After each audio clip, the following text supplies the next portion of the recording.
Hello, so I'm back with another request. This one is a special Patreon request, of course. Also, this one is a little bit different because I've never reacted to something like this before. This one is called the Michael Jackson Magical Moon Tour Director's Cut. Fun fact, my mum is such a big Michael Jackson fan. She used to have like posters and books and stuff when she was younger as well. So I feel like I might ask her, well, tell her to check this out because I feel like she might like this video. But before I jump into this, I want to say a huge thank you for sending in your requests. If you have another special request, then make sure you message me on Patreon because I do see them more likely than comments. So message me on Patreon if you'd like me to check out another video. But yeah, I'm gonna jump into it because this is quite a long video, but I'm very interested to see what is going on, what we're going to see. But anyways guys, thank you for watching and I'm going to jump straight into it.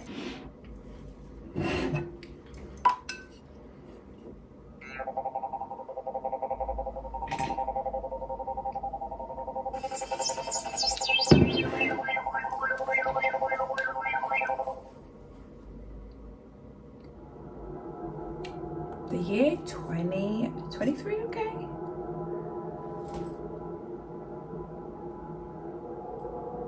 I want to say as well, like, I've never actually watched anything like this of Michael Jackson. The most recent thing I've watched is his Super Bowl performance, which I know that is still from a while ago, but yeah. Switzerland. I'd love to go to Switzerland. Good evening, ladies and gentlemen. This is Eve Zarifa with Channel 11, bringing you a world-exclusive interview with the most elusive superstar in the history of music, the king of pop, Michael Jackson. I'm here inside Michael Jackson's chalet home in an undisclosed location deep within the Swiss Alps. For nearly 15 years, since the completion of his record-breaking This Is It tour, Michael Jackson has not granted an interview, nor been seen in public. Tonight, his silence is broken. Tonight, Michael Jackson will reveal himself as he has never done before, and will, I hope, continue to surprise, enlighten, and entertain us. Ladies and gentlemen, Michael Jackson, the king of pop.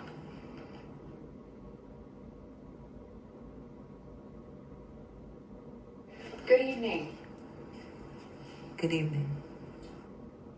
So how are you doing? I'm doing very well, Eve. Thank you for asking. I'm doing very well. I suppose we should get the obvious out of the way first. Sure. Let's get the elephant out of the room. Right. Well, I'm wearing a mask because my face is disfigured. This isn't a publicity stunt. My face is badly disfigured. How badly? Very badly. You know the old Phantom of the Opera movie from 1920s? Sure. Well, I look worse than the Phantom with his mask off. Really? Really. What? I'm sorry. Don't be. I'm doing very well. I'm happy to be alive. I'm happy to be who I am. I've never had so much fun in all my life. That's the truth. May I ask what caused your disfigurement? Oh, there were a number of different causes that sort of... I am so confused. I'm so confused.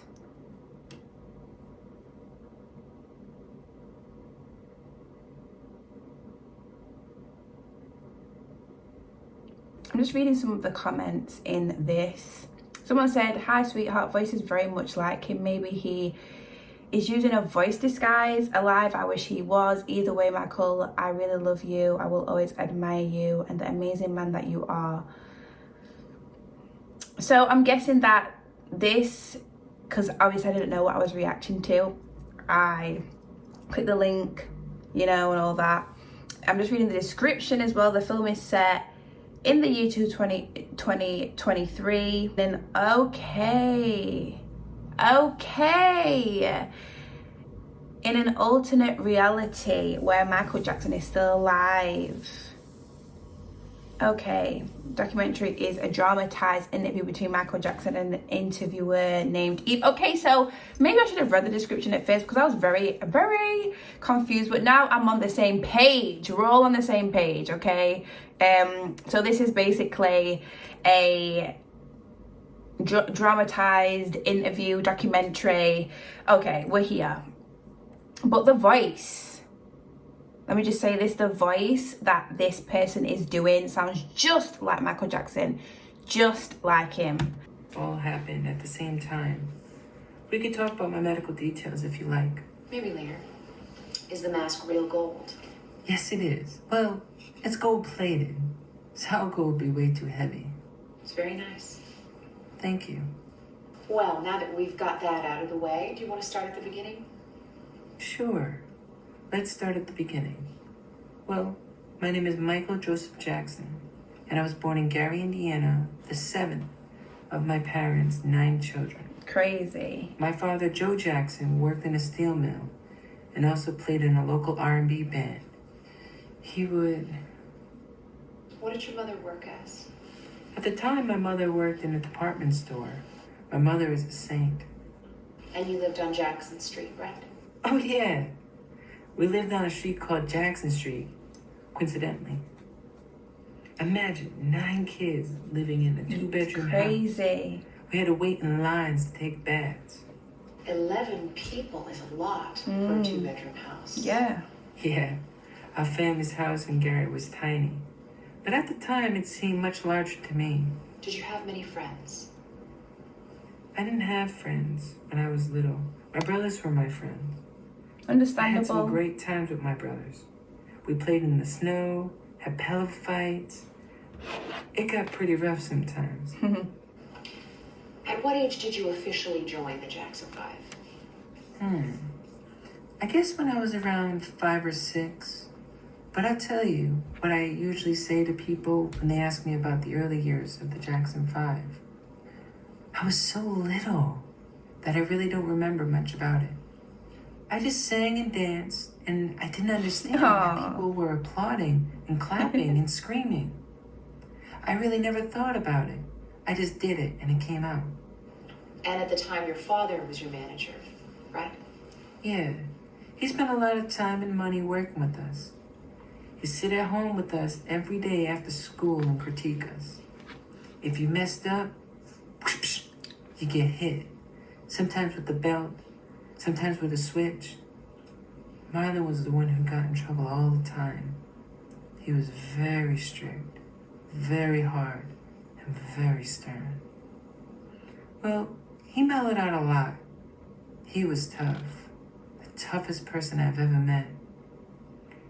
I hate to judge him, but I would have done things a lot different as a father. I never felt love from him. But you felt love from your mother. Absolutely. My mother always made sure that all of her children felt love. My mother is a saint. And your mother made all your clothes, right? Right. When we performed a talent contest, we really looked amazingly professional. Really amazingly professional. What songs did you perform? We did songs that people knew from the radio or songs my father knew were already classics. Okay. Well, we won the citywide talent show when I was 8 with our version of Temptation's song, My Girl. My girl. What do you remember about the 60s? Well, we came in the tail end of the 60s. I'm a child of the 70s. But I remember what we were wearing, kind of like dashikis and bell-bottom pants. And I just remember the love from the public was very great and accepting of what we had to offer. It was wonderful. There's a lot of wonderment in being famous. I mean, you travel the world, you meet famous people, you go places, it's great. But then there's the other side, which I'm not complaining about. There's a lot of rehearsal, and you have to put a lot of your time and give a lot of yourself. Time and effort, yeah. I remember going to the Motown record studio, and there was a park across the street, and I'd see all these children playing. And it made me so sad that I would have to work instead. I just stared at them in wonder. I can't imagine such freedom, such carefree life. So there were sad moments in my childhood. Was there anything that you found gratifying? Was there anything that I found gratifying? Well, being listed in the Guinness Book of World Records, that was very gratifying. Here's the thing. Ever since I was a little boy, I have dreamt of creating the biggest selling record of all time. I remember going swimming as a child and making a wish before I jump into the pool. I'd stretch my arms out as if I'm sending it through right into space, and then I'd dive into the water. And I believed that it was possible. So when Thriller became the biggest selling album of all time, it was listed in the Guinness Book of World Records. And that fact I never even knew appeared that. on the cover the way I imagined it. I was so happy, you have no idea. I felt on top of the world. But was there anything from the early years of the Jackson 5 that you found gratifying? Well, I used to watch a Jackson 5 cartoon. It was so much fun being made into a cartoon. It was like a fantasy come true. We didn't have to do anything. They just animated us and used our songs off the album that we recorded. I think I felt more special about that than any of the awards and hit records. Okay. Have you seen the Jackson 5 cartoon? I've seen the first episode. Did you like it? I did like it. Very creative, an apocryphal origin story of the Jacksons. Right. It all started with the snake. Do you remember how you really got signed to Motown? I actually remember the Motown meeting quite vividly. I remember Barry Gordy sitting us all down and saying that we're going to make history together. It was like a fairy tale come true. Listening to this powerful, talented man tell us we're going to be very big. Your first record will be number 1. Your second record will be number 1. And so will your third record. This is almost unheard of in those days, but he was right. I Want You Back was released in November of 1969 and went straight to number 1. Our next single, ABC, came out in March 1970s and also went to number 1. And well, I'll Be There was our real breakthrough song. It was the one that said, "We're here to stay." It was number 1 for 5 weeks. So Diana Ross didn't really discover you first. Right. But she was incredibly supportive. Our first album was called Diana Ross Presents the Jackson 5. She helped take care of us for more than a year while my parents sold a house in Indiana and looked for a house in California. Did you like moving to California? They come from a part of Indiana which is so urban and often bleak, and to land in Southern California was like having the world transform into a wonderful dream. We were all struck by California. Trees had oranges in the middle of winter. There were palm trees, beautiful sunsets, and the weather was so warm. And we were all over the place. Disneyland, the beach. My brothers loved it too. In the early days, we were all together all the time. We'd ride horses or watch movies. We did everything together. As soon as someone said, "I'm going swimming," we'd all yell, "Me too." The separation from my brothers started much later, when they began to get married. They got married young to get away from my father. So yeah, every day was special. I'd be doing something that was fun, and I wouldn't want it to end. Those were magical days. What happened later that was just as enjoyable? Well, in 1972, we began our first overseas tour with a visit to England. And while we were there, we met the Queen of England. Wow. This was very exciting for us. I've seen photographs of the Beatles meeting with the Queen, but I never dreamt that we would get a chance to play for her. The Royal Command performance remains one of the greatest honors of my life. Did you like England? That's cool. Absolutely. England was different from any place I've ever been before. But the further we traveled, the more exotic the world looked. We saw great museums of Paris and the beautiful mountains of Switzerland. In all of these countries, the people had heard of us and liked our music.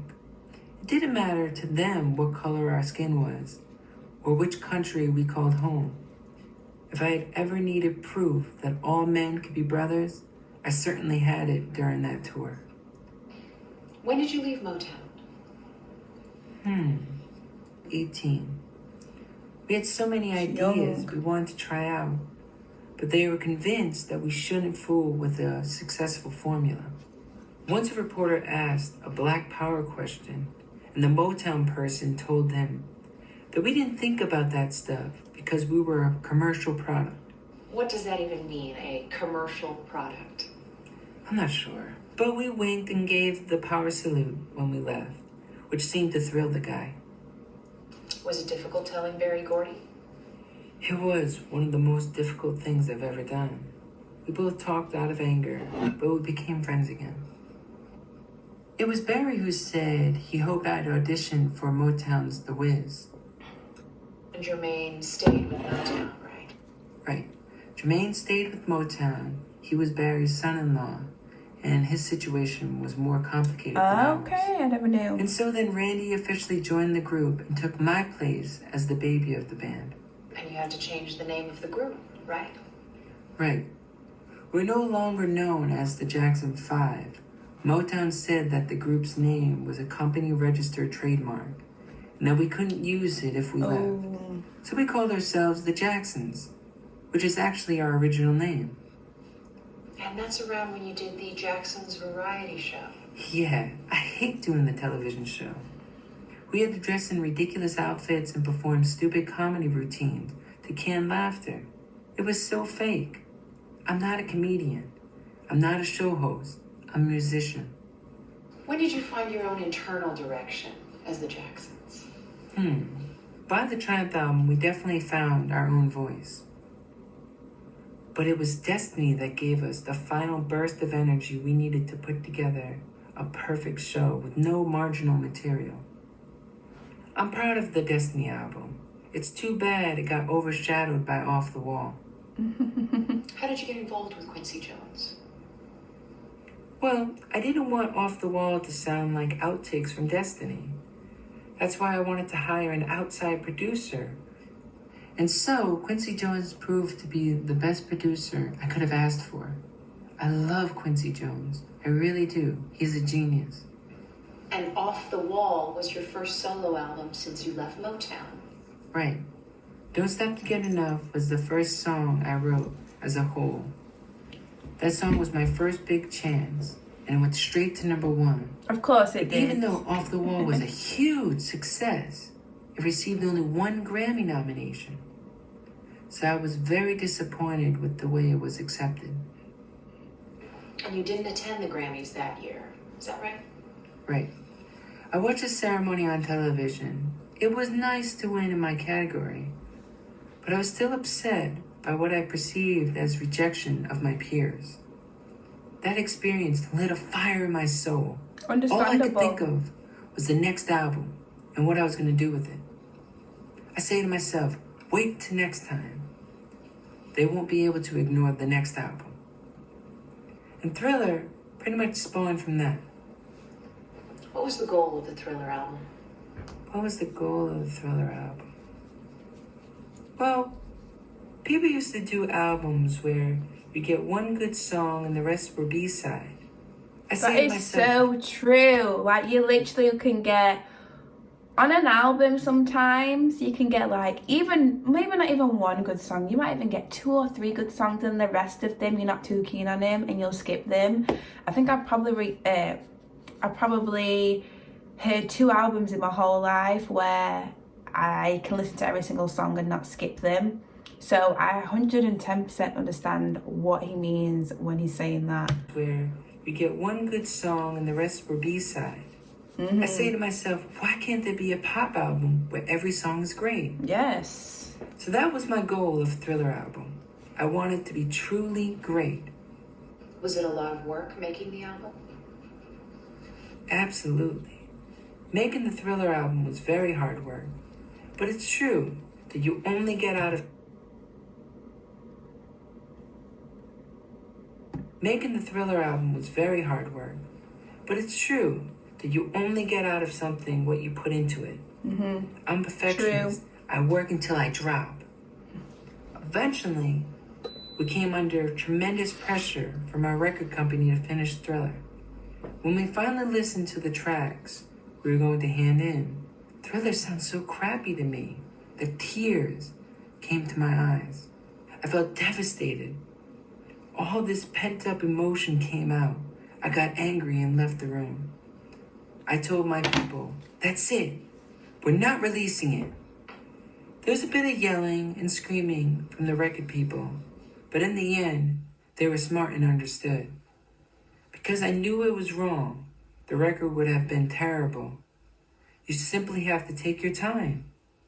The sad truth was I had to redo the whole thing, mix the entire album all over again. We took a couple of days off, drew a deep breath, and stepped back. When we finished, there wasn't any celebration that I could recall. We didn't go out to the disco or anything. We just rested.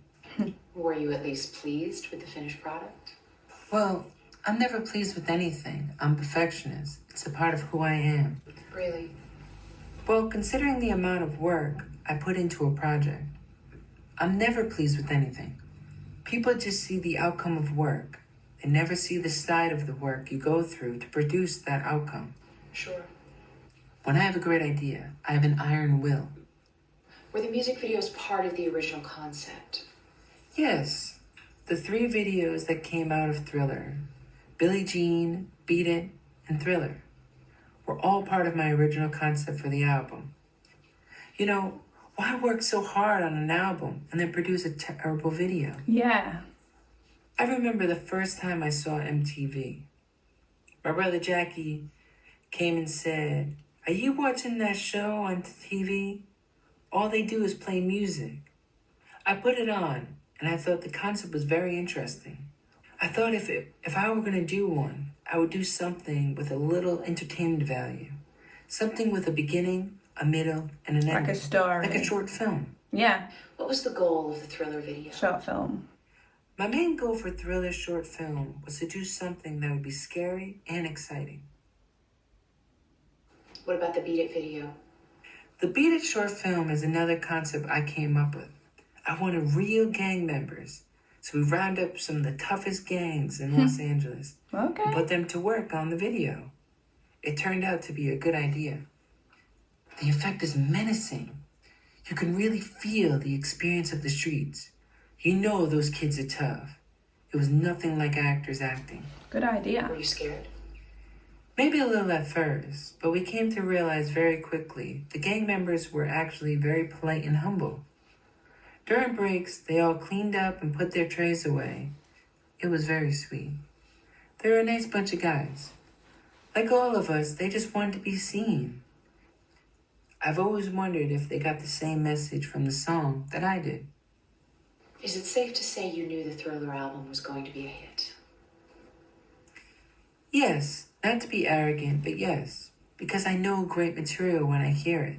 I'm a visionary in that sense. Needless to say, you attended the Grammys that year. Right. I had gotten a record, 13 nominations for Thriller. Wow. Man, what a feeling. To work so hard on something, to give so much, and to succeed. I felt like a marathon runner breaking the tape at a finish line. That's the realization of a dream. That's powerful stuff. When we walked in, we got a huge applause. People were really excited. Everyone involved with Thriller was floating on air. It was wonderful. All evening, I've been going up to the stage and collecting awards with my sunglasses on. Finally, when Thriller won the best album, I went up to accept it and I took off my glasses. And the girls in the back row just went crazy. Why did you wear sunglasses in public as often as you did? Well, I wear sunglasses in public as often as I do because I simply don't like to have to constantly look everyone in the eye. It's a way to concealing just a little bit of myself. So you won a record-breaking 8 Grammy Awards. Right. And after all of that, then there was the Victory Tour. I did 55 shows with my brothers over the course of 5 months. And the world was just getting really, really Oh my goodness, wild people at are that time. fainting. It was the biggest tour any group has ever done, in huge outdoor stadiums all over America and Canada. We wrote records everywhere we played. Madison Square Garden, the Montreal Olympic Stadium, you name it. I felt on top of the world in those days of victory. At moments like that, I feel so honored, so happy. It makes all the work seem worthwhile. The Victory Tour was one of the greatest pinnacles of my success. It was just a phenomenal pinnacle. My dreams had come true. With that, let's take a short break and be back with more of Michael Jackson, the King of Pop. Okay. This is so And we're coming interesting. together to rumble, to fight. And my objective is to, I'm telling them, we don't fight, turn the other cheek. I mean, it's your brother we kill him. I did aggressive beat and rhythm and dancing and everything. You got real gang members.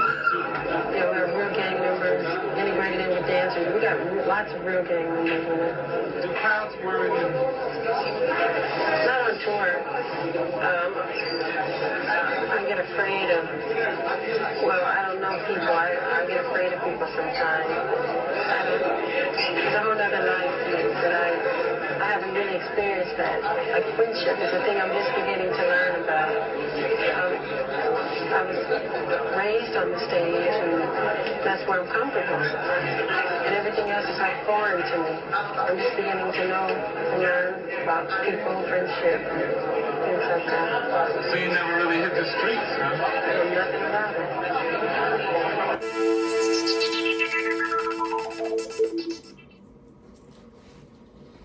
From the Moon to Outer Space, Part 2. We're back with more of Michael Jackson, the King of Pop. So what were you saying about the media? Well, the minute I started breaking all-time records, But the outfit media started change. turning the public against me. Almost overnight, the press started printing these outrageous lies. He sleeps in a hyperbaric chamber. He wants to buy the bones of the Elephant Man. He's gay. He's wacko. Anything that turns people against me. None of these stories are true. They're totally fabricated. The press has made me out to be a monster, this crazy person. I mean, why would I sleep in a hyperbaric chamber? They just simply made it up. Sure. They're the ones who are crazy. They're ignorant. And there was also a story about you wanting to have a little white boy playing you in a Pepsi commercial. That's the most ridiculous, god-awful story I've ever heard. I mean, why would I want a white child to play me? I suppose the implication is that you want to be white. That is complete rubbish. I am a Black American. I'm proud of my race. I'm proud of who I am. I have a lot of pride and dignity. I have a skin disorder that destroys the pigmentation of my skin. It's not something that I can control. I have vitiligo. It isn't nice to criticize someone for something that is natural and God-given. How do you respond to false reports? It has made me realize when you hear a lie often enough, people start to believe it. I mean, I wish there was a way to totally get rid of those kind of things. I used to always say to my fans, let's have a tabloid burning. Let's make a big mountain of tabloids and burn them all. Really? Sure, why not? It's like bullying though. The real fans know that tabloid garbage isn't true. They know, they're smart. Some of them try to disguise themselves, but they're still tabloids. Can you tell me about Neverland? Well, Neverland appeals to the child inside every man, woman, and child. It's a place where you can return to your childhood. Neverland is me. It represents the totality of who I am. It really does. Can you tell me about Neverland, the physical place? It was just a fun, wonderful place to be. So much to do. An amusement park, a movie theater. unlimited space to play games, climb mountains, ride horseback, all kinds of fun things.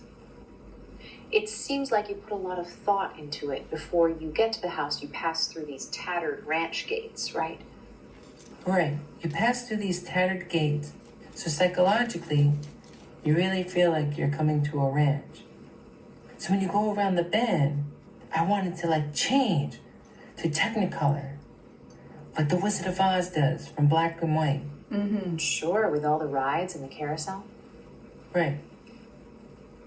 Is it safe to say it gave you a chance to do what you couldn't do when you were little? For me, and for sharing with others. Every 3 weeks, we would entertain all these sick children, unprivileged children, children who haven't been on a carousel, who haven't pet a horse or a llama, never even seen them. So if I can open my gates and see that bliss, an explosion of screaming laughter, I say, thank you, God. I feel I've won God's smile of approval because I'm doing something that brings joy and happiness to other people. Other men have their Ferraris and their cars, the jewelry, or whatever they find their bliss.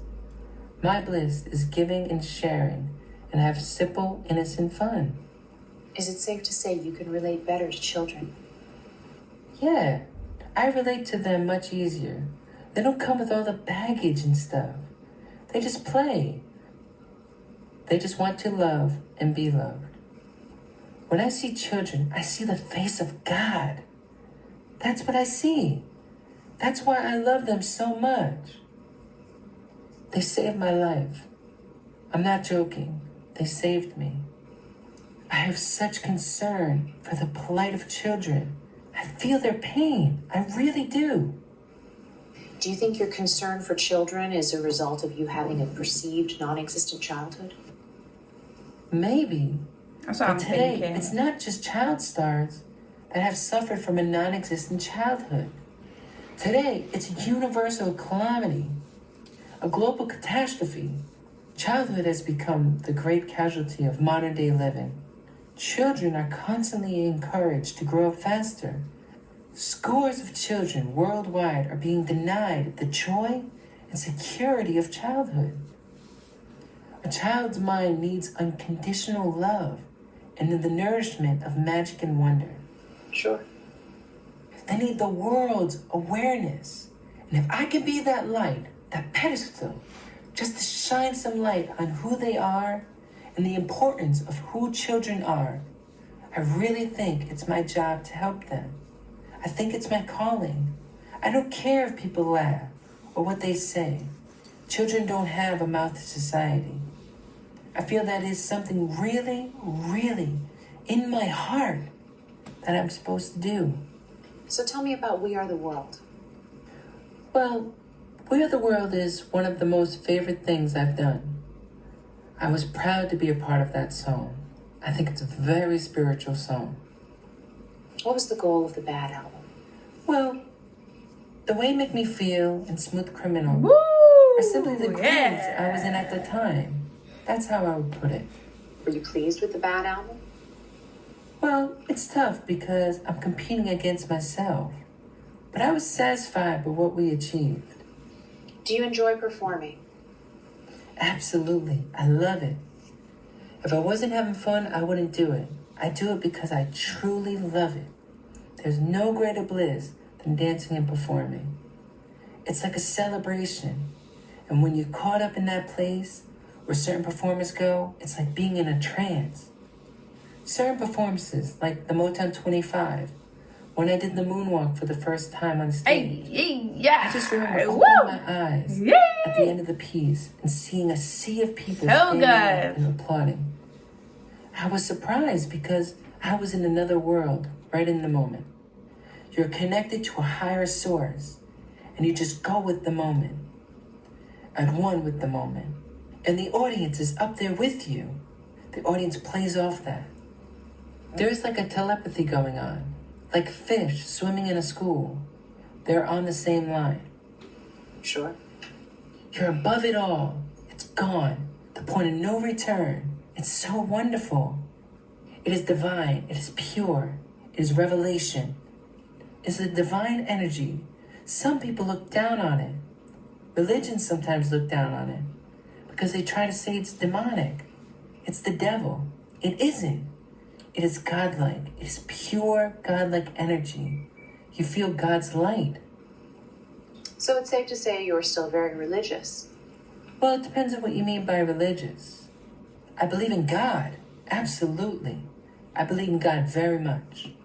But you're no longer part of the Jehovah's Witness Church. Right. What was it like being raised a strict Jehovah's Witness? Well, going to Kingdom Hall was a treat. It was a chance for me to be normal. The church elders treated me as same as they treated everyone else. I was Brother Jackson, simply human, sharing a day with God. Did you do anything special on Sundays? Sundays were my day for pioneering, the term used for missionary work that Jehovah's Witness do. We would spend the day in the suburbs of Southern California, going door to door, or making the rounds of local shopping malls, distributing our Watchtower magazine. Yeah. Really? Yeah, I would don my disguise of a fat suit, wig, beard, and glasses, and head off to the shopping malls and go door to door in the suburbs. Really? Yeah, the funny thing is no adult ever suspected who this strange bearded man was. But the children, with their extra intuition, knew right away.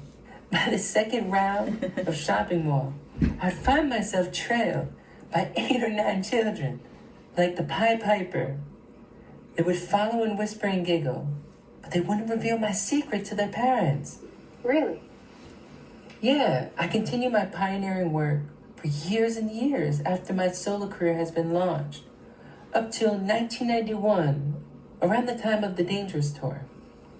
That's very interesting. Do you often wear disguises? I do disguise for different reasons. I like to study people, be like a fly on the wall, even if it's just 2 old ladies sitting on a bench, because I don't know what it's like to fit in an everyday situation. One time, I was in a record store, completely disguised, and these girls were pulling out my album, talking all about me.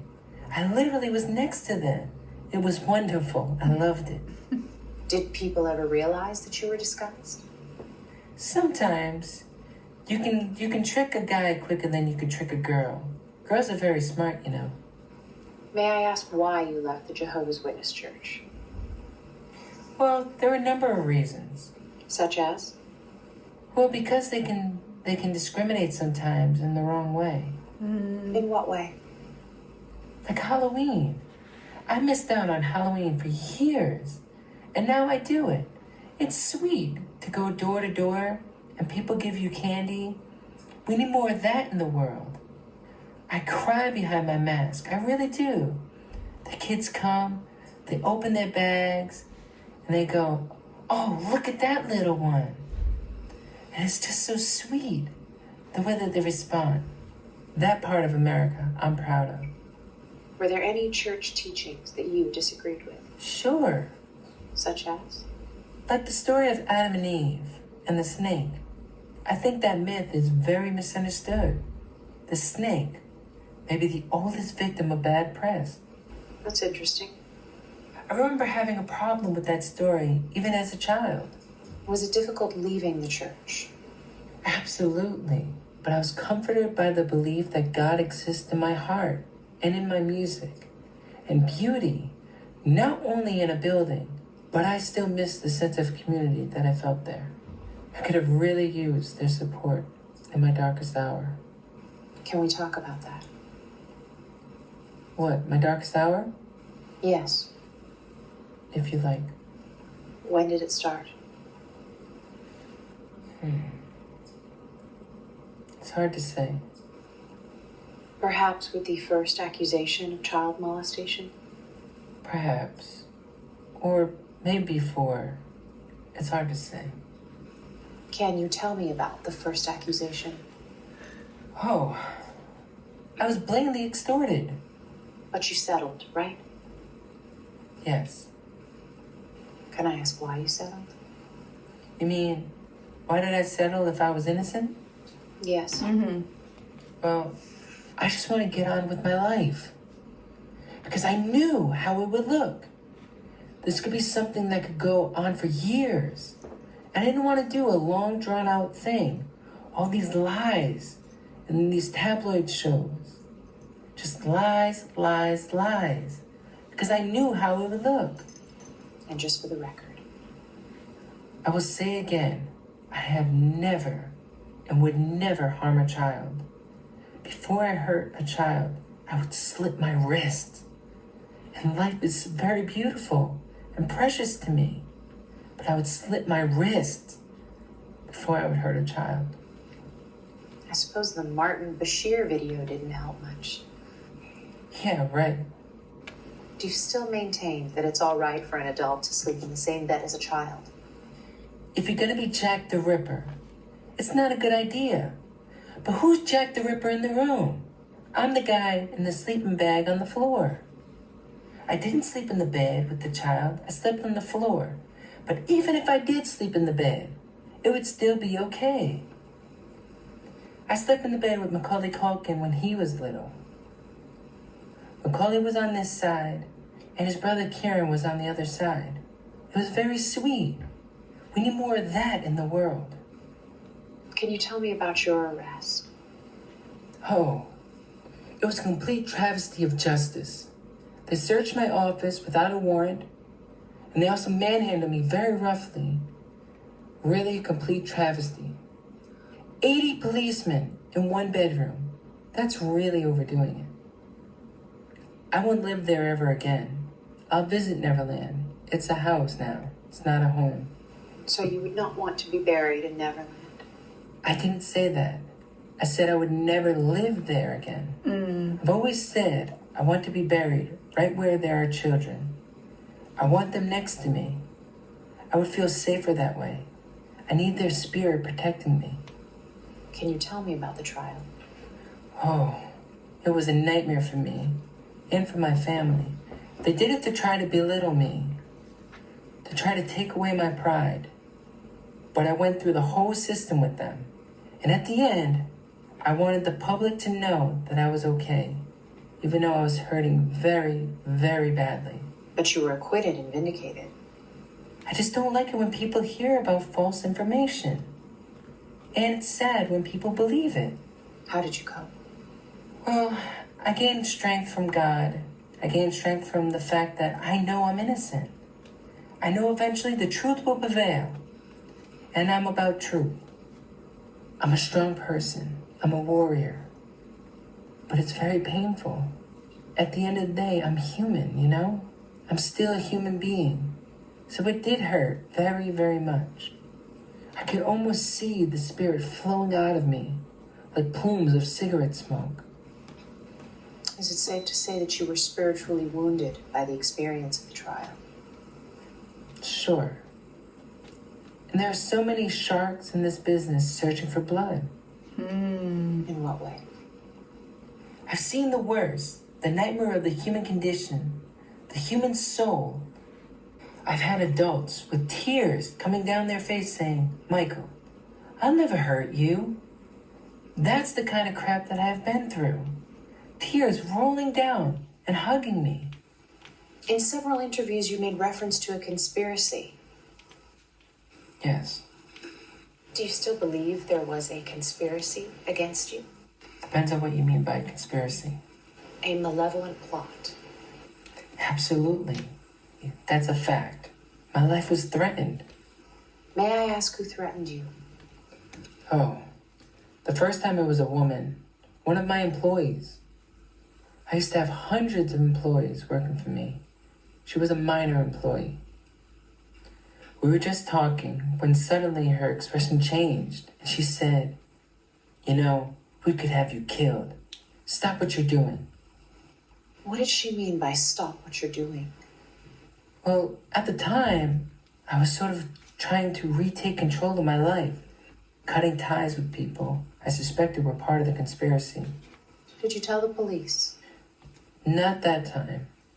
Well, she didn't say we're going to kill you, but we can't have you killed. But still. But the threat is implicit. Yeah. Absolutely. And she also threatened my children in the same way. What was that like? It was horrible. It was a nightmare. I could almost hear an old-fashioned fire engine bell ringing in the background. Ding, ding, ding, ding, ding, ding, ding, ding, ding. It was a nightmare, but a nightmare that I couldn't wake up from. That's honestly what it felt like. I felt disconnected from reality. Disconnected in what way? Well, here's the thing. All my life, pretty well everything that I have ever imagined or wished for has come true in some way. And that's how I've always lived my life. Like a dream. Exactly. Or like manifestation. But somehow that dream became a nightmare. Oh no. I remember thinking, no, this isn't happening. I don't want this to be happening. But it was happening. I'm sorry. Thank you. It was particularly terrifying because they obviously felt strong enough in their position to make themselves known. We know that you know. Exactly. Did you at least fire the employee? I didn't actually. I was too scared. But I heard she quit not long after. She had served her purpose. And everywhere I went, dark storm clouds seemed to follow me around. Honestly, you can check the weather history. I was living in constant fear. Do you know what it's like to live in fear of your life? No. Good. I'm glad. I hope you never have to experience that. It is the most horrible feeling in the world. I felt like the walls were closing in on me. How long did you live in fear of your life?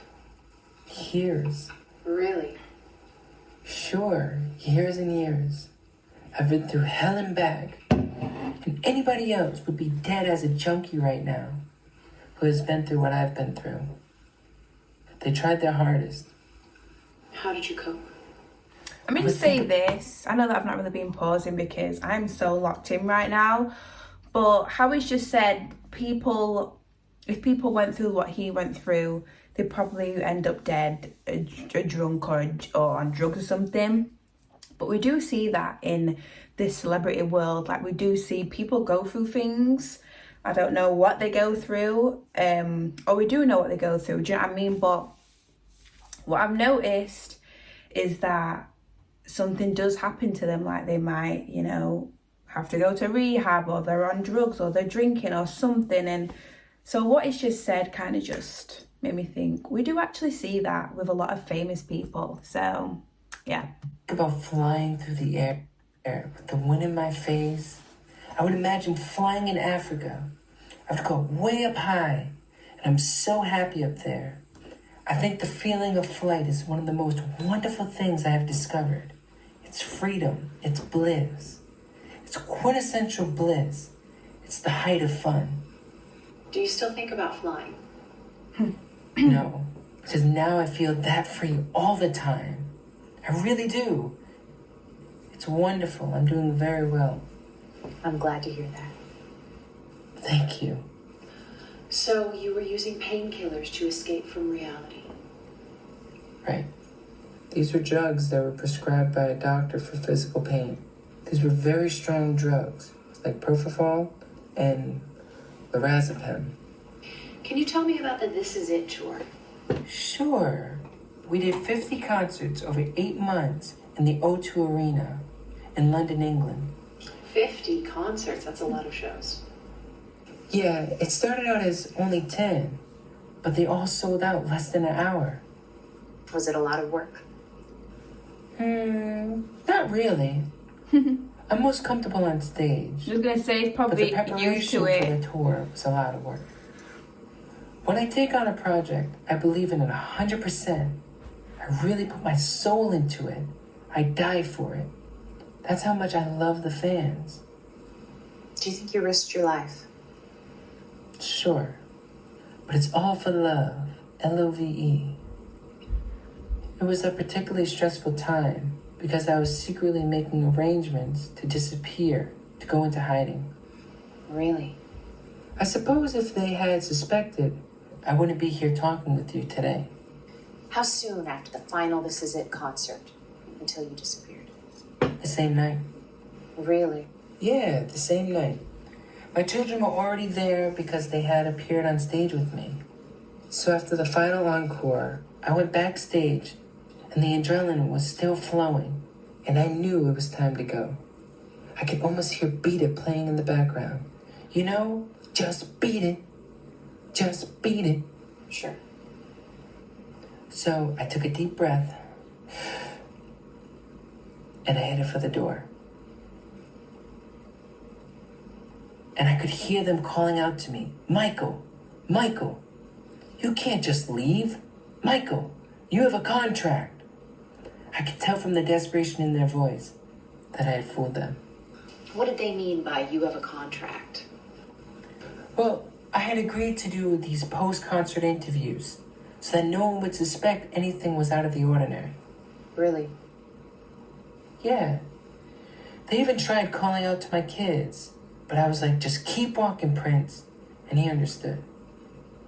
So yeah, we took the channel the same night, stayed in Paris a few days to make sure we weren't followed, and then we came here to Switzerland. With that, let's take a short break and be back with more of Michael Jackson, the King of Pop. This is absolutely not. It has nothing to do with politics or communism or fascism. Well, at all. The critics have said that it's the most boldly vainglorious self-deification a pop singer ever undertook with a straight face. Good. That's what I wanted. For the controversy? Yeah. And they fell into my trap. For the people who say that I wanted everybody's attention.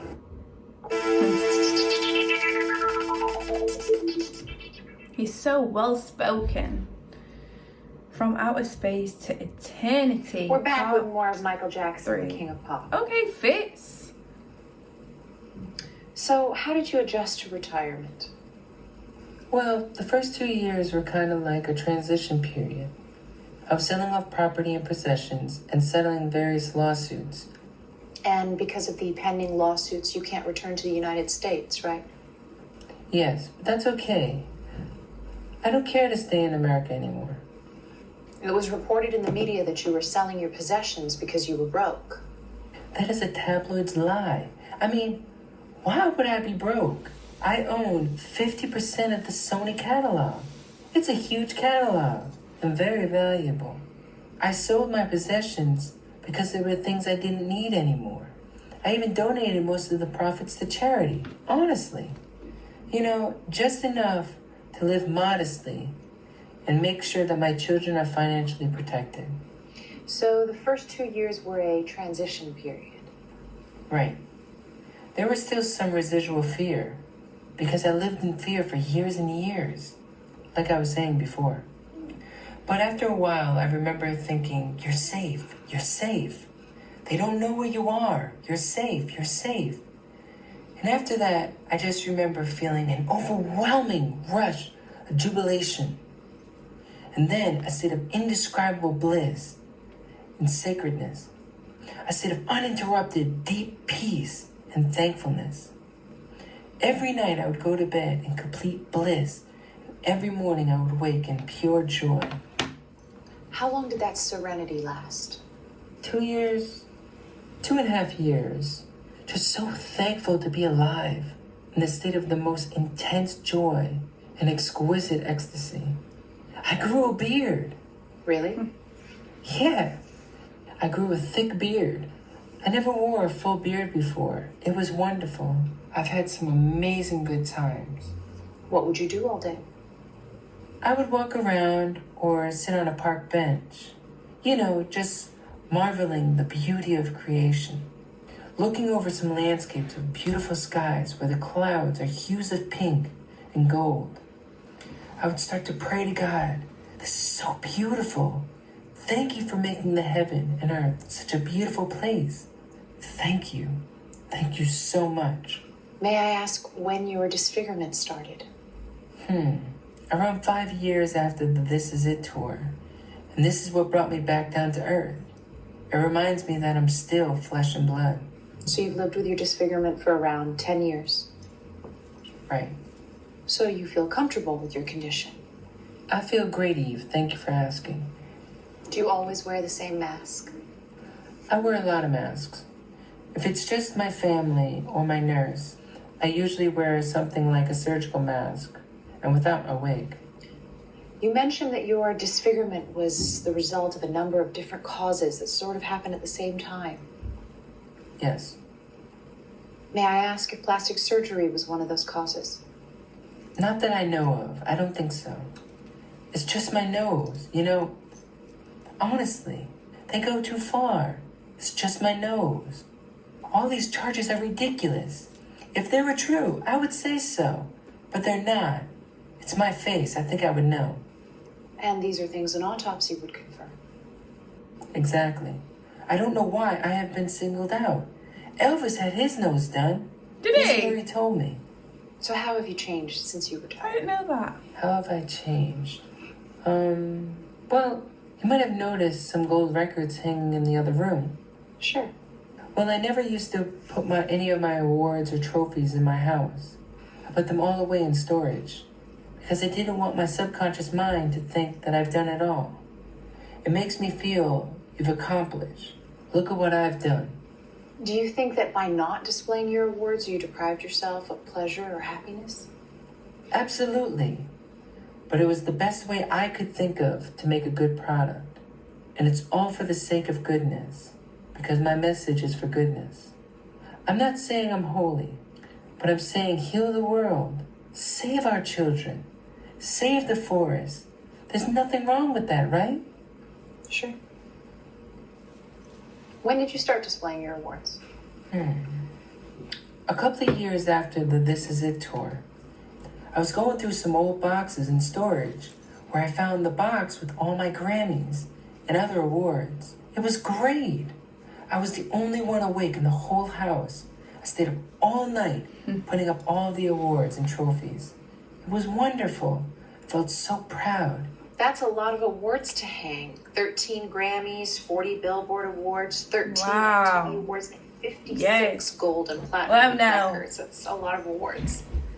Yeah, I'm glad people accept what I do. I don't know what else to say. It's a great honor. Were you able to hang all the awards in one night?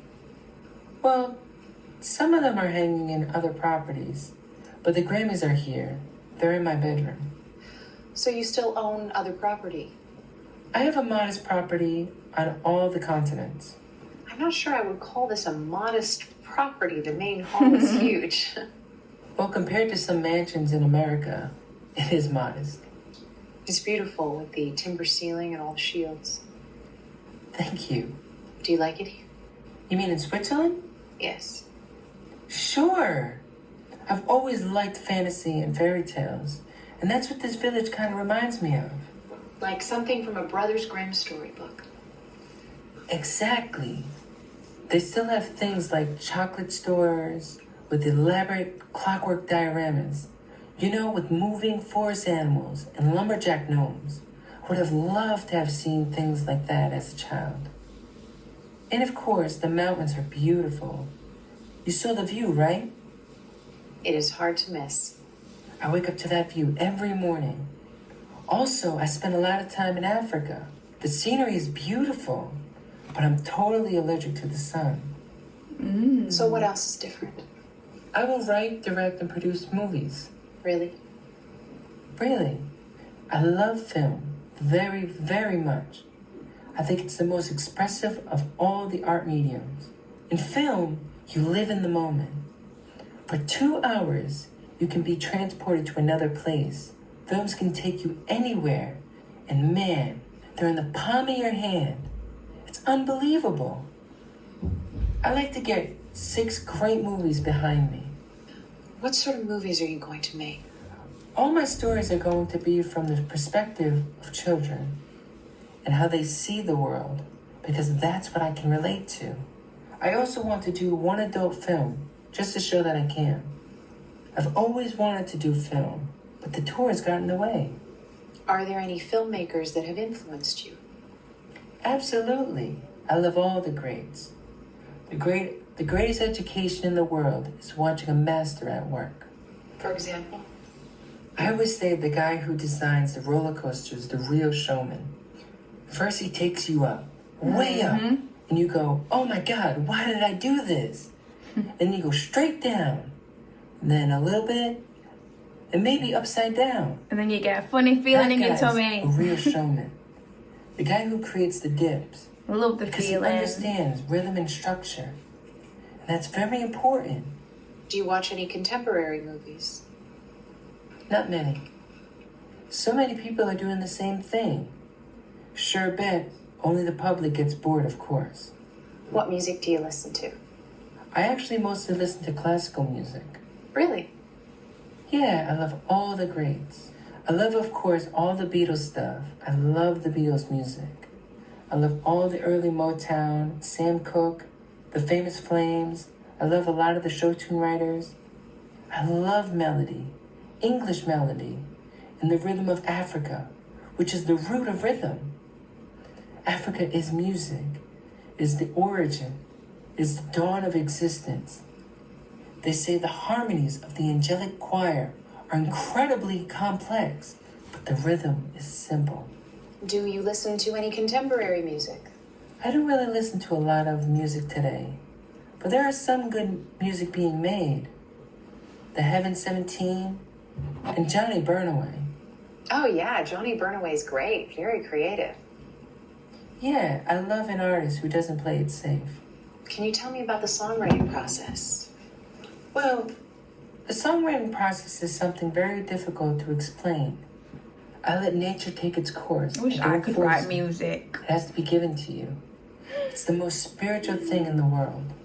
And you're just the medium through which the song comes. Exactly. An instrument of nature. Sometimes I hear everything in the totality. What the strings are doing, the bass, the drums, the lyrics. The heaven drops it right into my lap. That is art at its highest form. The real gems come that way. Who do you admire? Who do I admire? I love people who have really contributed to the pleasure and happiness of the planet and mankind. People with light, from Gandhi to Martin Luther King, Charlie Chaplin. I love Charlie Chaplin with all my heart. Walt Disney. These are people with light. These are my people. I'm not trying to put my name with Gandhi or Christ. Sure. I try to imitate Jesus. I'm not saying I'm Jesus. Sure. Are there any Bible stories that you like? Absolutely. I love when Jesus says to the apostles, unless you become like this little child, not childish, but childlike. Any other stories? Sure, I love the Sermon on the Mount. I love when Jesus says, first remove the log from your own eye. I thought that was the perfect thing to say. That is real power. If you want to make the world a better place, you have to change yourself first. True. To heal the world, we first have to heal ourselves. Yes. Heal the child within. Can people really be changed? Absolutely. I believe you can change a lot of people. That's what's so wonderful about it all. You can show them. The kingdom is here for us to claim. How can people be changed? Well, going to one of my shows is transformative experience. Because you go in one person and you come out a different person. I wish you could have seen some of the things we have done in concert. But I guess you would have been too young. Right. Like we would have a huge tank on stage, like an army tank, and a soldier gets out and points the gun at everybody. And then he aims it at me, and the whole audience starts booing. This happens every country. And then we do Heal the World. Children of all nations circle this huge globe. It's just amazing stuff. How else can people be changed? I think John Lennon might have the right idea with the bedding for peace. Things like that. Things that the establishment can't understand and therefore can't destroy. There are many injustices in the world. Poverty, pollution, and war. All of these are man-made things. I don't think there's some devil out there manipulating our thoughts, but that's what I was taught. I think the devil is a man himself. That's interesting. Assuming the devil is a man, do you believe he was somehow involved in the conspiracy against you? I'd rather not answer that question, if that's all right. Sure. But then there's the beautiful side of mankind, too. I still get goosebumps when I hear the Beatles song, All You Need Is Love. I always wished that that song could be the anthem for the world. That would be nice. And there have been some amazing growths in technology. This is just the tip of the iceberg. I hope I'm around to see it. Do you have any regrets? No, not really. I wouldn't change the past if I could. Just had to get my laptop charger because it was low, and we do not want to end this video out of the blue. But yeah, so far I know that I've not really paused so much, but I'm just very intrigued and, you know, really listening to it. I'm here, I'm really locked in, so I'll have a lot more to say after this video has finished. But yeah, I am locked in, so let's carry on. Myself. Really? Really. Because I'm happy with the way things are. That's why I wouldn't change a thing. You don't have any regrets? Well, I was at the Academy Award with Diana Ross, and Brooke Shields just came up to me and said, "Hi, are you going to the after party?" And I just melted. I was about 23 during Off the Wall. She was my type for sure. Very feminine and classy. And I don't like most girls. Her pictures were all over my room. Really? Sure. So we get to the party and she says, "Would you dance with me?" And man, we exchanged numbers and I was up all night spinning in my room. I was just so happy. There were fireworks going off. We had one encounter when she got real intimate and I chickened out. And I shouldn't have. Anyway, things like that. But I don't have many regrets. Needless to say, there have been a lot of wonderful women in my life. Women whose names you wouldn't know. Do you have difficulty asking girls out? I've never asked a girl out. I'd be way too shy. They have to ask me. Do you think you'll ever get married again? Maybe. That'd be nice. Who knows what tomorrow brings? Do you want to have more kids? I love to adopt children. I'm thinking about adopting 2 children from each continent. This is my dream. African children, Asian children, Arabian children. There are some beautiful Arab children. So tell me about the fans. They love me unconditionally. I know they do. I feel it. On tour, I would sometimes run into diehard fans. They sleep on the streets, hold up candlelight. It's like a religious experience for them. Why do you think your fans in particular are so devoted? Because they have discovered what I'm about, what I'm trying to say. There's a message in the music. I don't know how God chooses people or plays chess with people. Well, Schopenhauer said our lives are like the notes in a great symphony. That's a lovely image, a dream within a dream. I've never heard that before. And it's true, in a sense. Looking back, I can view the whole tapestry, all the wonderful things my parents instilled in me. I'm very much like my father in a lot of ways. He's always taught us to be courageous and confident and to believe in our ideals. And no matter what, no star is too far to reach, and you'll never give up. And our mother taught us that as well. It's good Do you advice. still see your family? Sure, I love my family very much. I wish I could see them more often than I do, but they understand. What gets you upset?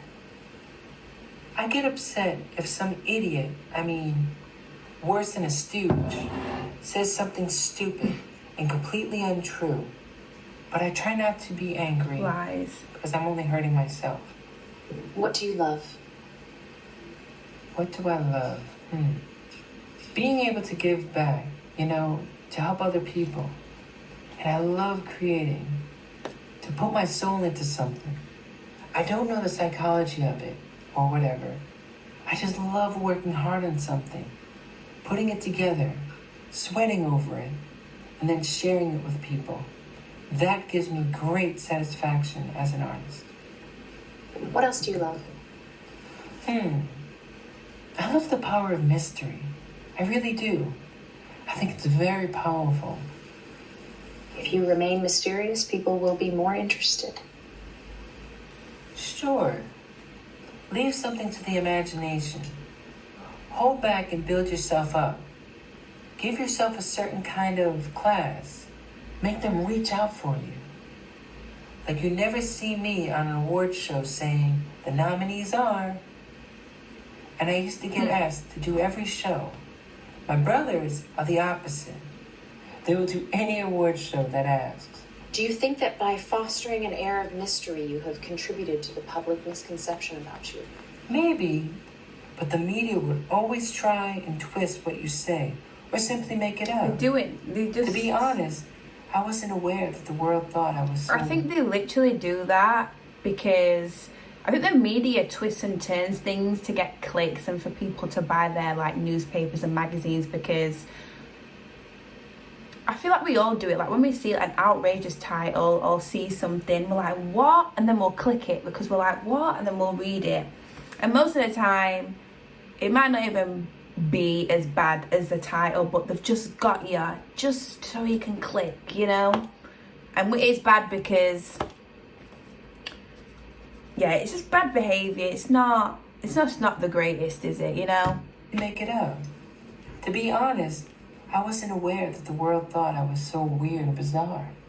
Really? Well, I never said I've lived a normal life, but given the unique circumstances, I think I'm pretty normal.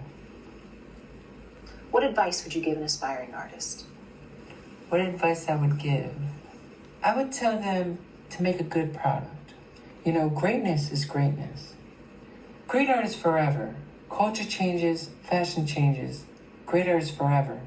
We still listen to Mozart today, Tchaikovsky, Beethoven, any of them, any of the greats. Great art is forever. That's a fact. Very the true. artwork may not even get recognized in the lifetime of the artist. Very true as well, because I've said this so many times. A lot of songs that are made nowadays don't hold that same weight as the old school songs.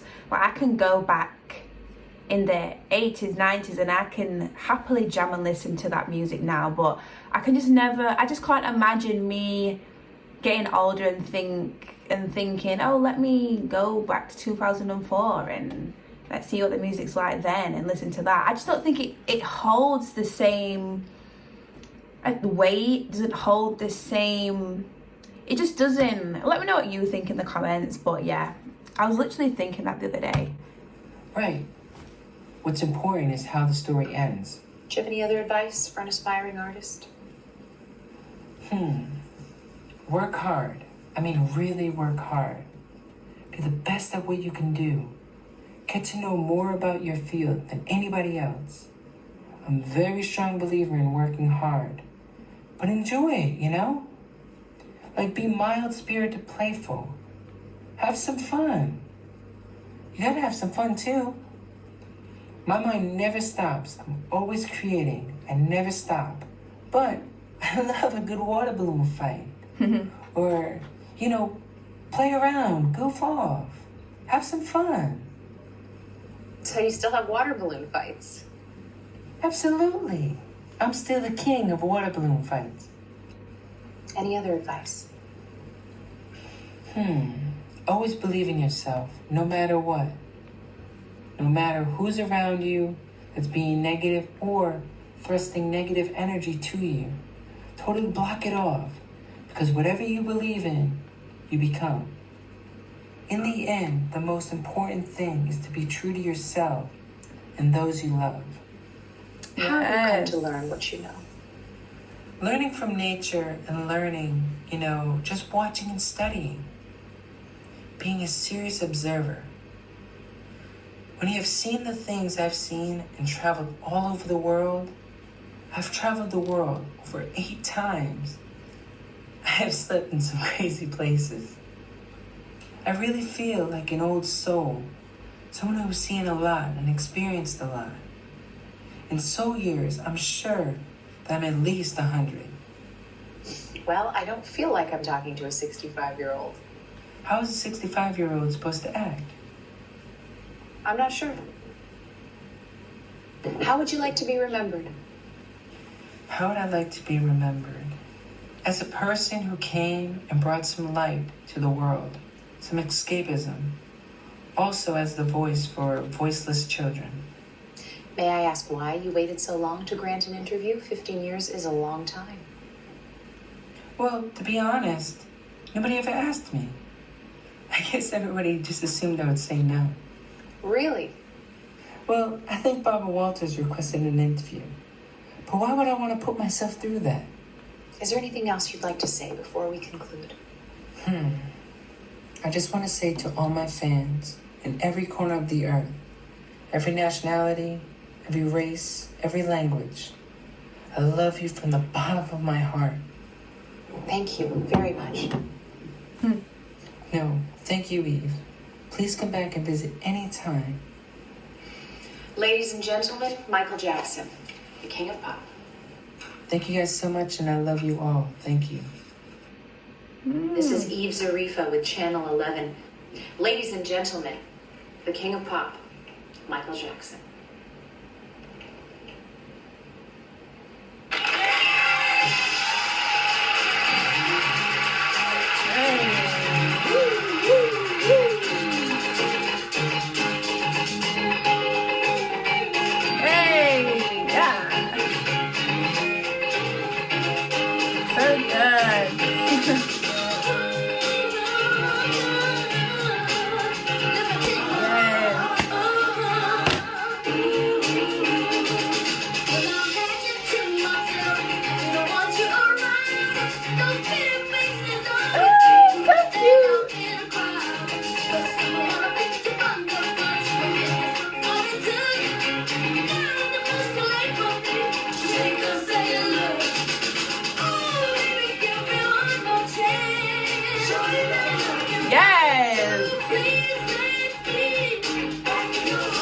I'm not gonna sing because I don't want to hear your ears.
Oh my goodness, so what an actual, oh, we're not finished yet. We're gonna say what a video. So obviously I did not know what I was expecting. I wasn't sure, I didn't know, and now I know, okay? Now I know, like, just from watching this video, I've learned a lot. I've learned a lot of different information. Like, actually, I learned a lot, okay? I honestly learned a lot. Also, I like how, like, it was put together with the little clips and stuff like that. How they put, like, little clips of music videos, interviews, you know, just little things like that. But yeah, I really was so locked in. I don't think I paused as much as I usually do pause while doing reaction videos, because I was honestly so locked in. Like, yeah, I was really locked in. But let me know what you thought about this video in the comment section down below. Let me know your opinions and all of that, because I do read comments. Also, if you have another video you'd like me to react to, then message me on Patreon and I will happily do that. But anyways, guys, thank you so much for watching. I hope you enjoyed, and I will see you very, very soon in the next video. Bye.